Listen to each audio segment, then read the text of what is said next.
Hello guys, mkoaje? Pia mimi niko poa. This is E.N.MACHARIA, your accountant. Thank you for being with us. It's another time tumepatana in this channel tuzidi kusaidiana in one way or another.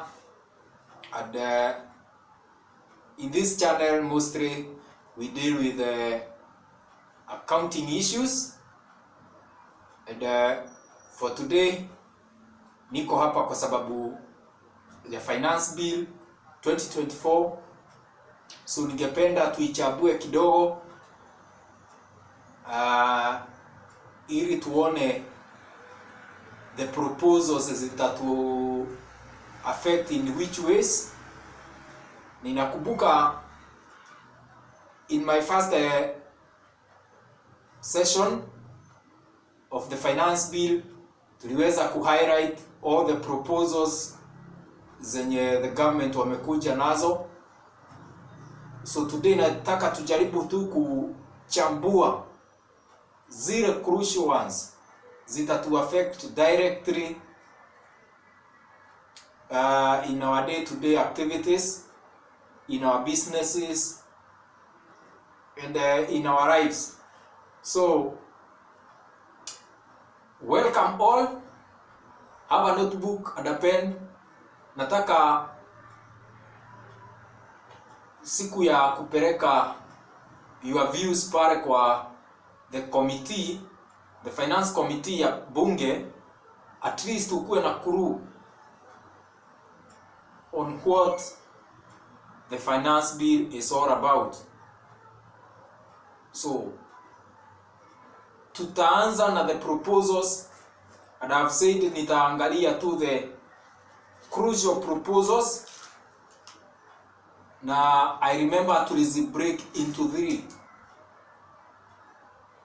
They had proposed the proposals in the income tax and value added tax and on the excise duty.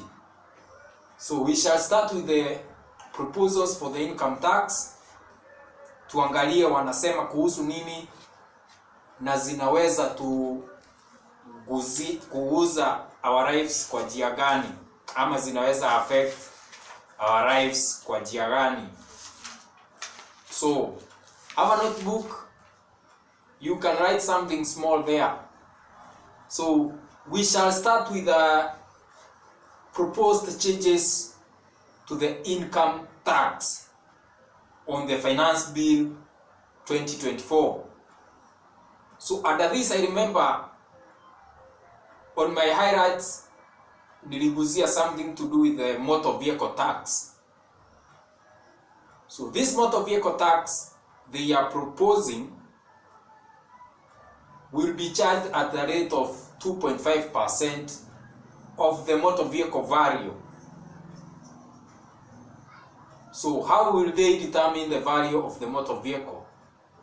The motor vehicle value, I remember, will be determined by the make of the motor vehicle, the model of the motor vehicle, the engine capacity, the year of manufacture of the motor vehicle, etc. So wataangalia muundo ya gari ilitengenezwa lini, engine capacity, for it to be charged the 2.5%. Also, in this proposal, wame propose the minimum amount that you can be charged or deducted to be 5,000 and the highest to be 100,000 Kenya shillings. So if the 2.5% is below 5,000, then you pay a sum of 5,000. And if the amount is not within 5,000 and 100,000, is beyond 100,000, so you will pay 100,000. And where will you pay this amount of money, or the deduction, or this tax? The amount will be paid together with the insurance cover of the motor vehicle. So utakuwa unalipa the insurance company then the insurance company ndio inalipa the motor vehicle tax. And remember, if they don't pay the motor vehicle tax, the bill proposes a penalty of 50% of the tax. So kama ulikuwa ulipe 50,000, they'll be charged 25,000 plus the tax that was supposed to be paid. So in total, kama ulikuwa ulipe 50,000, utalipa 75,000. And that one, it's to the insurance company. And the remittance date wame propose to be on 5 working days after the remittance of the tax. So hapa kuna watu aina mbili wanaguzwa na the proposed motor vehicle tax. Moja, the owner of the motor vehicle. You must pay the 2.5% together with the insurance company, and then the insurance company also must pay on time the motor vehicle tax to the Kenya Revenue Authority, and failure to which it will attract a penalty of 50%. So the implication of this, the cost of owning a motor vehicle will be significantly high, kwa sababu the motor vehicle tax will be imposed on the motor vehicle. So ukinunua gari, ile tax itaongezewa kwa the amount of the motor vehicle. So ili kuown gari itakuwa very high kama hii proposal itapita. So the proposal is not very good to the Kenyan people.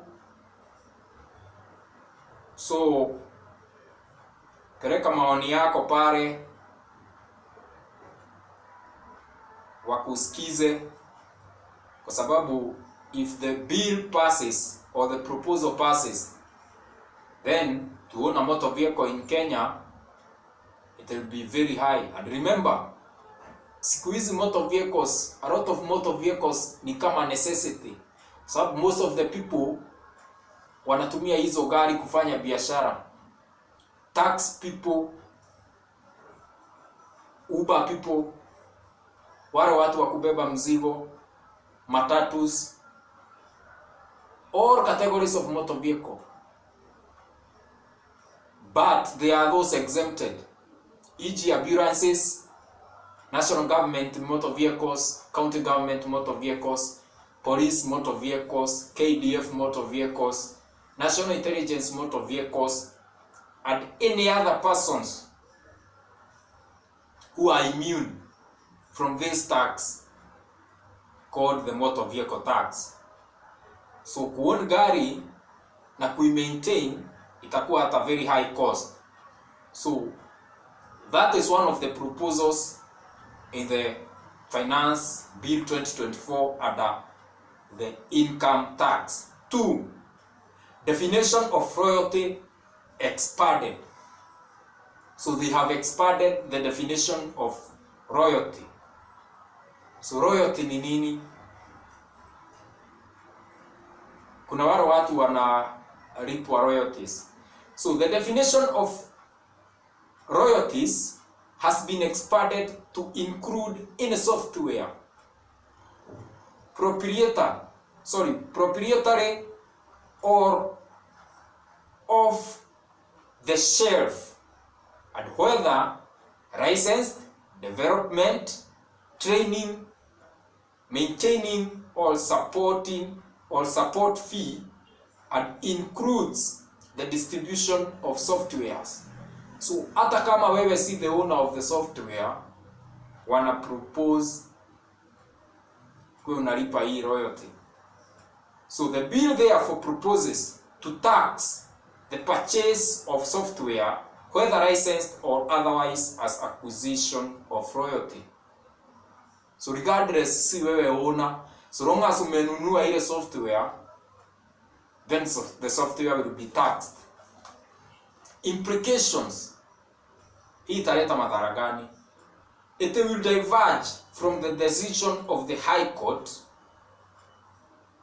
in 7Cs Technologies Limited versus the Commissioner of Domestic Taxes and the tribunal's decision in the Dynasoft Limited versus Commissioner of Domestic Taxes, where in both cases the court held that in order of a software related payment to amount to be a royalty that is subject to withholding tax, the payer must have acquired any or all of the rights that enable them to commercially exploit the software.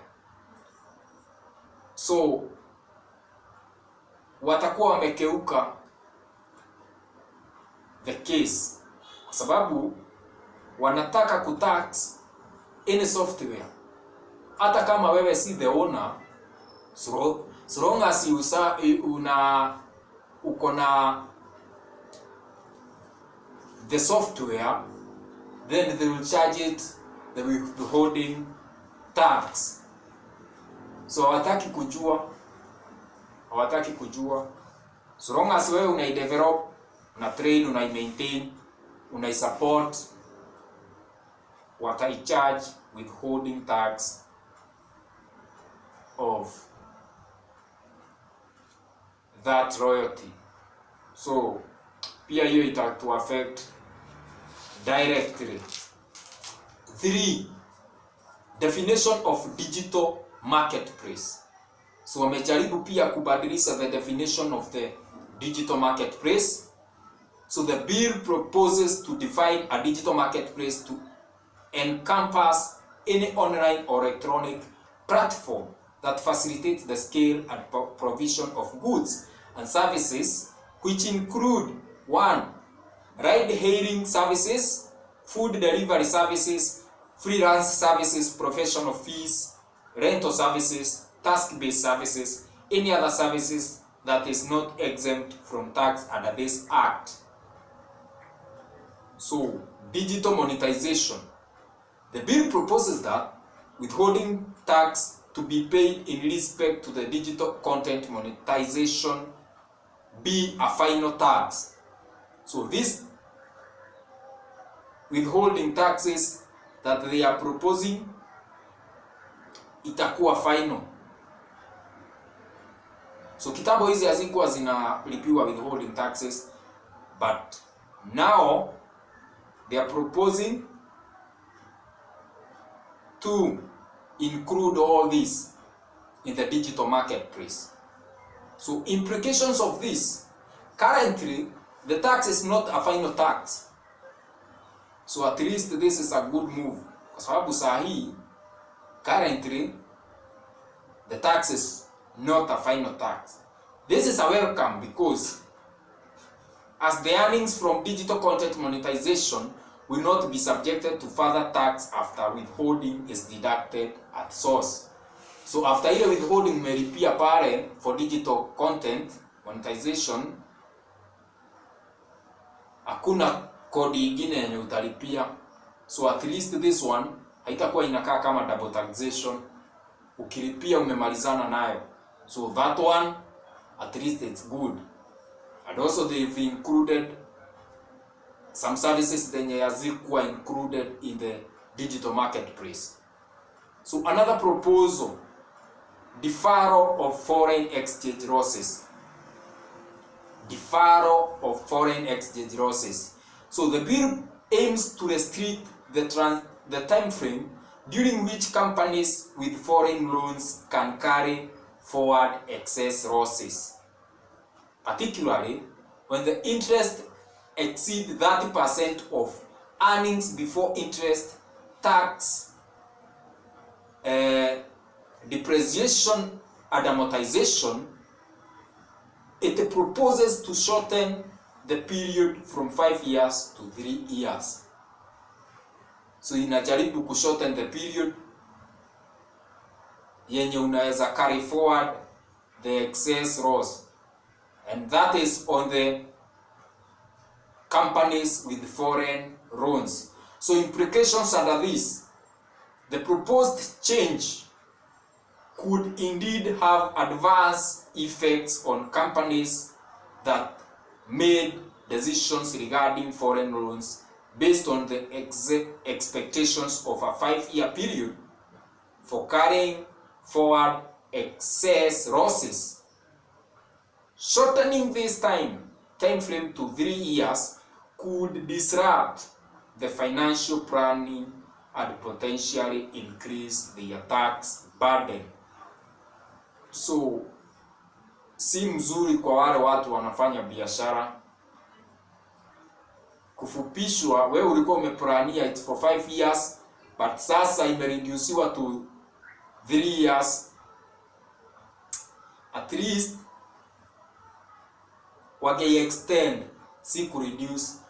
That way ingekuwa very conducive for businesses and for those people with the loans from foreign countries. But for now, it will be very expensive and it will increase taxes, thus affecting the businesses directly. So another proposal, 15% tax rebate for real estate developers.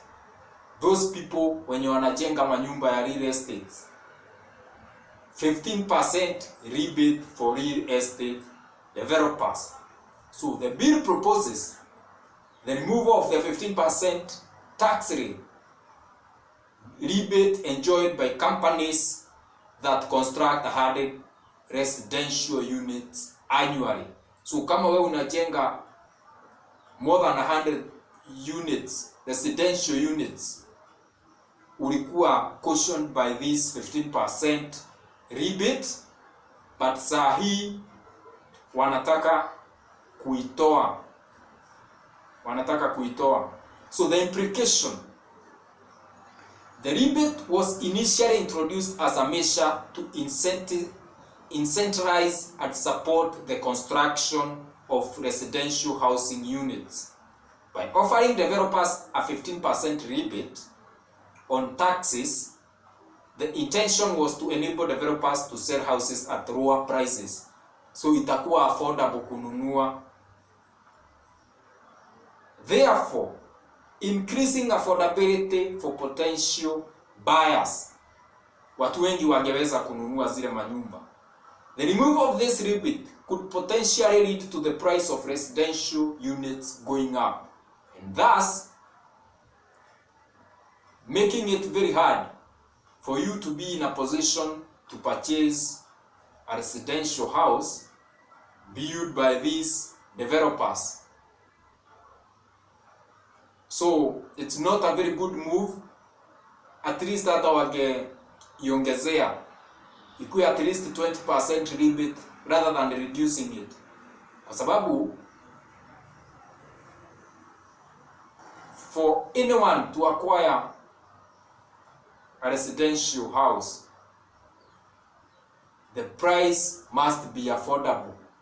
Kama si affordable, then a few will be in a position to purchase these houses,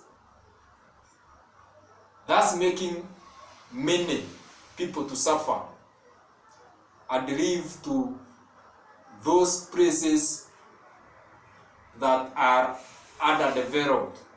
So ni vizuri pia wage consider, not because of the developers, but for Kenyans as large, sababu they are preaching of the affordable housing. So it's good also wage consider this one, ndio mwenye ataweza kununua the houses, kwa sababu zimejengwa at a very low cost, then hata the developers wataziuza at a very affordable price. But now With this, it will become very hard for you to own a residential house, and also to the developers to construct these houses. It will be very costly, so hatakuwa na budi ila kupandisha the prices of the houses. So another proposal, digital service tax to be replaced by economic presence tax. So this digital tax imekuwa wanataka sasa kuibadilisha jina waite economic presence tax, na sio jina tu. The bill proposes to introduce a tax known as significant economic presence tax payable by an unresident person. So huyo si Mkenya ama ni mtu anatoka ng'ambo ama nje ya Kenya, whose income from the provision of service is derived from or accrues in Kenya through a business carried out over a digital marketplace. Taxable profits are deemed to be 20% of the gross turnover. So, profit generated from this service will be taxed at the rate of 20% of the gross turnover. The tax is to be paid before the 20th day subsequent to the month the service was provided. So this one is for the non-resident. So investors will be very, very affected. So it's not very good for the investors. The bill excludes the following non-resident persons from the liability to account for significant economic tax. So these ones are exempted. One, an unresident person who offers services through a permanent establishment. So yeye ako hapa permanently, hafanyi na digital market, so akona permanent establishment, hatumii mtandao yani kufanya biashara yake. Two, an unresident person who carries on in Kenya the business of transmitting messages by cables, radio, optical fiber, televisions, broadcasting, internet, satellites, or other similar methods of communication. So kama pia wewe unafanya services through all those mode of communications, you are exempted from this economic presence tax. So wewe utakuwa unalipia ile 20% of the gross turnover. Another one who is also exempted from this economic presence tax is income subject to withholding taxes. So kama ile income umelipia withholding taxes, pia haitakuwa subjected to this economic presence tax. So implication on this, the proposed significant economic presence tax is largely similar in its application to the digital service tax that is seeking to replace. It's almost the similar. So this is because the significant economic presence tax still seeks to tax the income accruing from the provision of services through a digital market. So pia ile ingine pia ilikuwa tu namna hiyo, hakuna kitu imebadilika,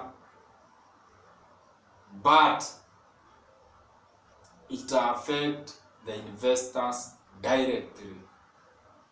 So haiwezi encourage investments from foreign investors, kwa sababu kama wewe si non-resident na una ofisi hapa una operate online, then that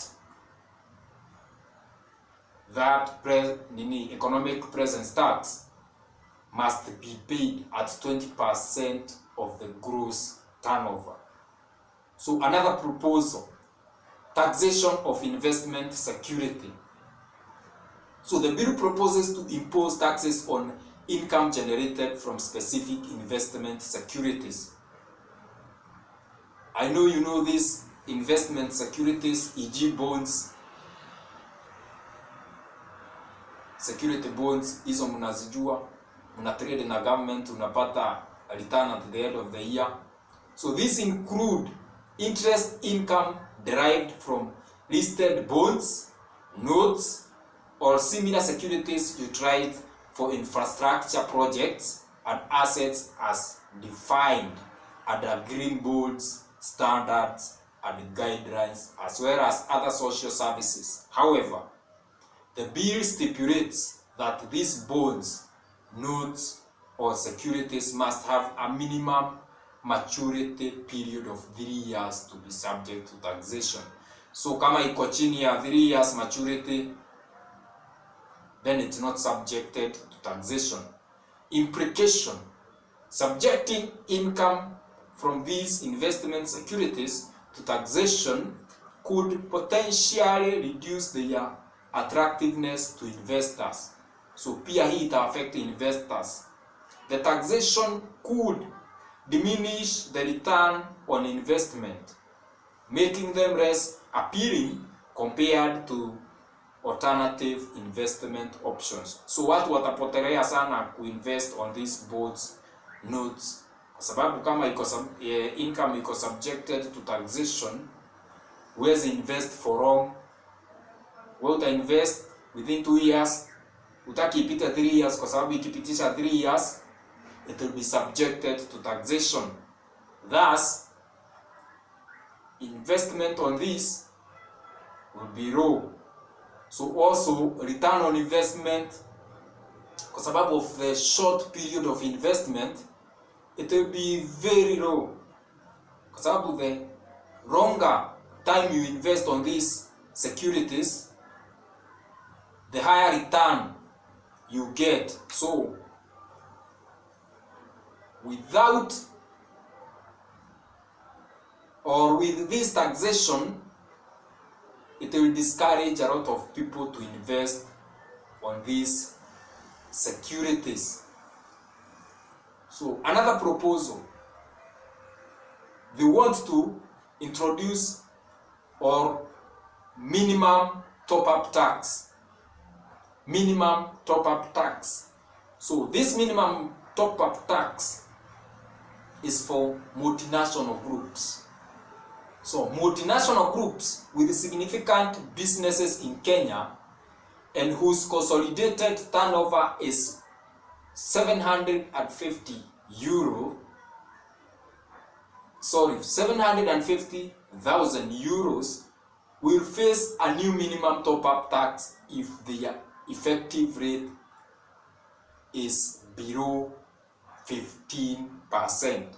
So kama top-up tax is, kama effective rates is below 15%, there will be, which is 750,000 euros, they will be subjected to this minimum top-up tax. So who are these people exempted on this minimum top-up tax? A person found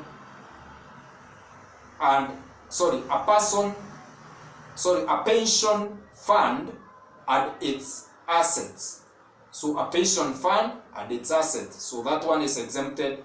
A real estate investment vehicle that acts as an ultimate parent entity, and an operating investment holding company, and an investment fund that services as an ultimate current entity,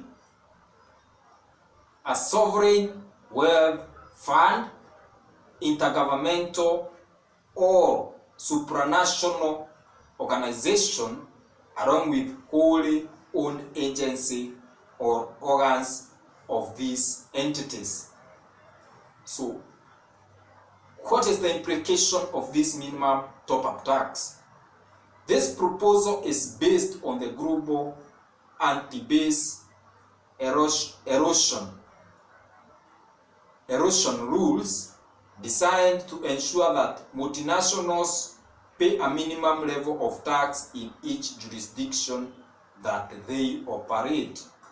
So pia hii, in my own view, inaguza the investors.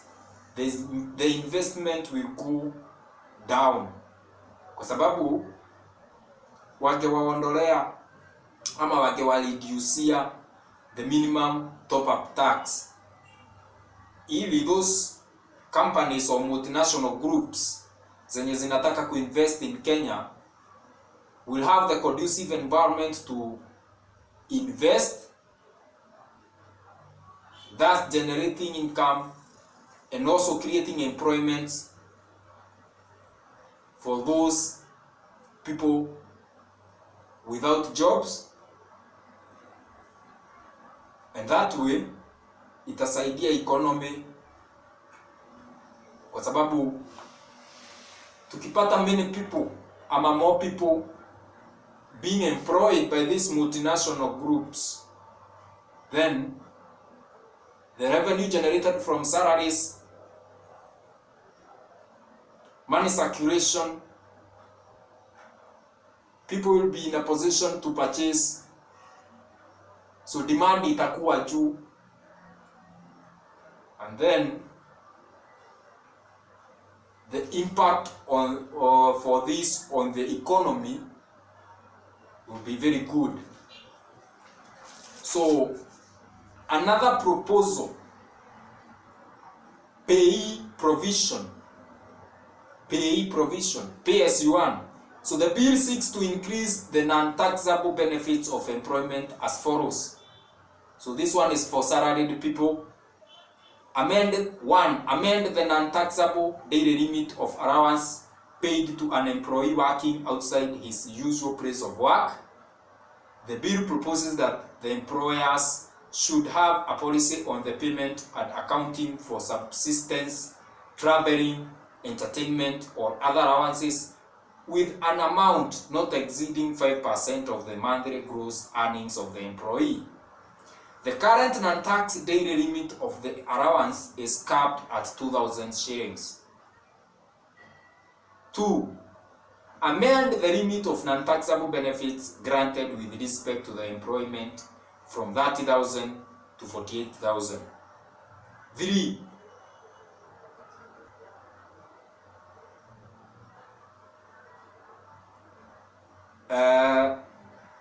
Amend the value of meals provided to employees in a canteen or cafeteria operated or established by an employer from 48,000 to 60,000.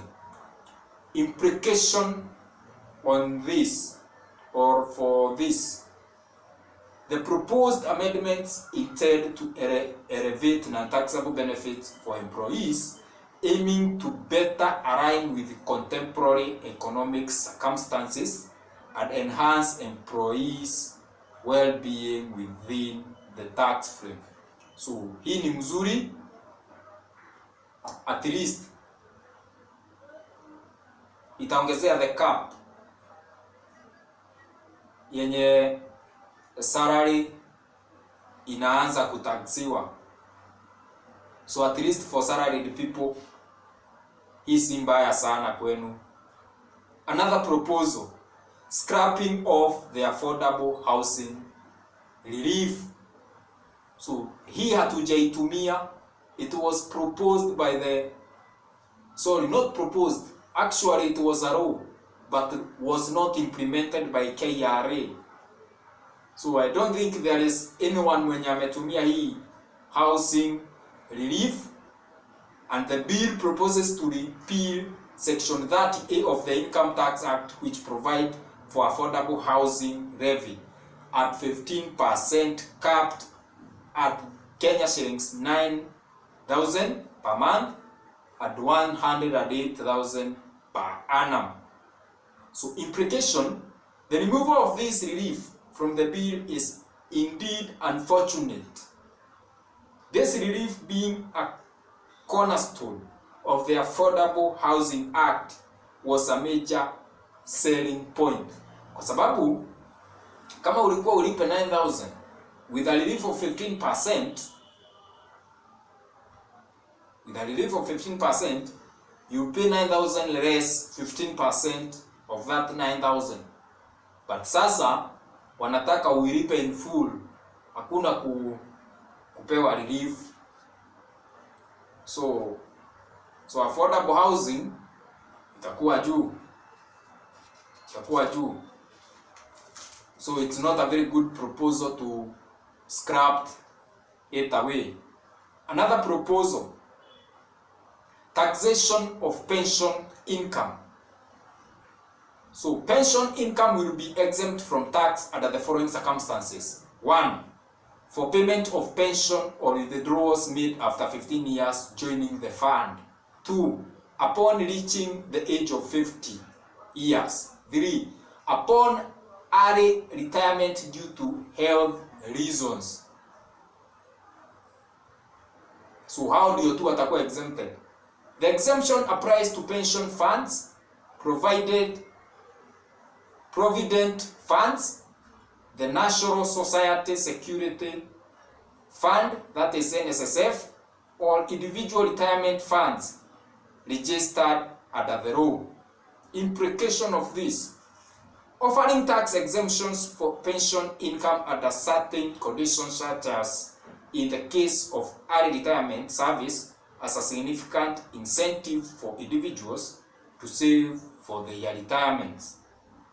So it encourage a lot of people to save, kwa sababu ukifika hiyo miaka ama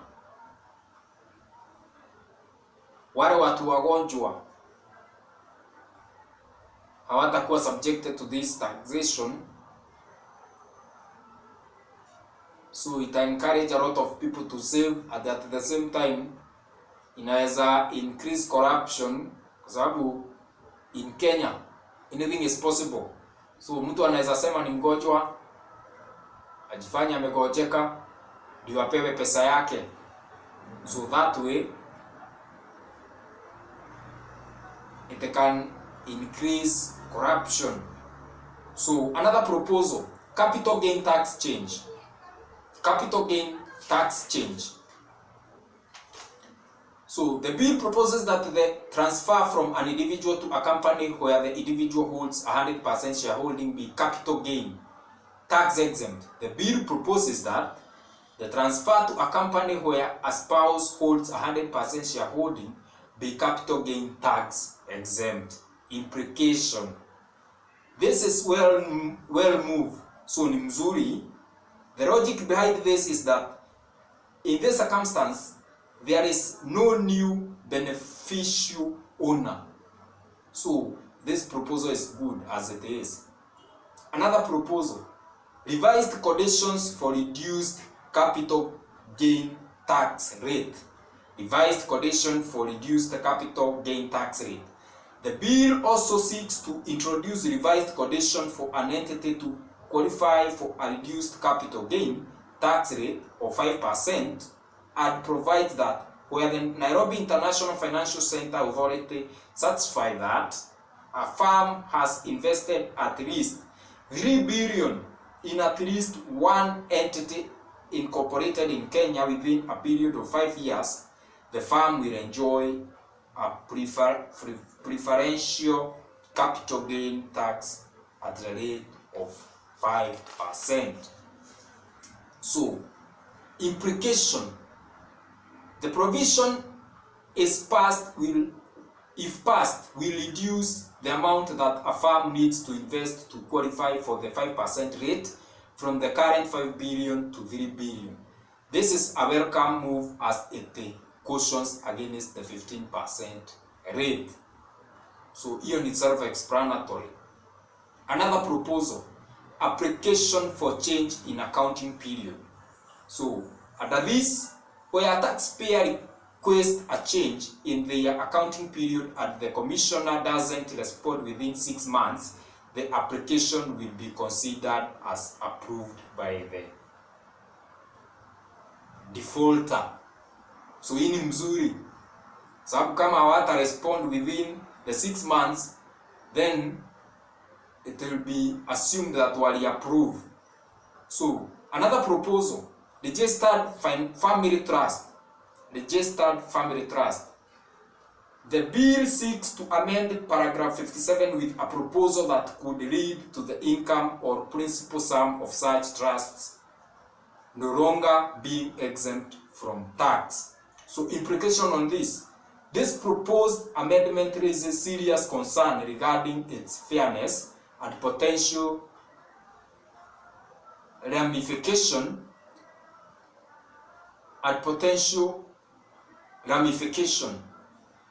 Particularly, troubling is the impact on estate planning, as family trusts serve as crucial vehicles for managing and preserving wealth across generations. The prospect of subjecting these trusts to taxation of their income or principals sum is particularly unfair, given their inherent purpose as estate planning tools. The introduction of taxation on the income of family trust may have unintended consequences, including the potential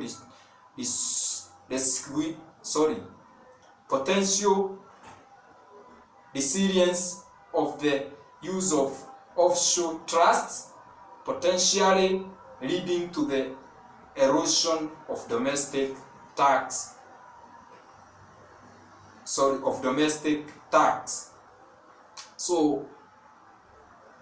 the proposal is not very good, does not protect the registered family trust. So those are some of the crucial proposals on the Income Tax Act proposed under Finance Bill 2023. So when we meet again, we shall try to highlight the implications of the proposed changes to the value added tax, that is VAT, and most of the people are under this category also. So kindly try to go through that. Also find the finance bill document. Try to explore, try to read deep, research, and then peleka maoni yako pale to the finance committee, parliament building. Sijui kama wamepeana the channels zenye unafaa ku also to send your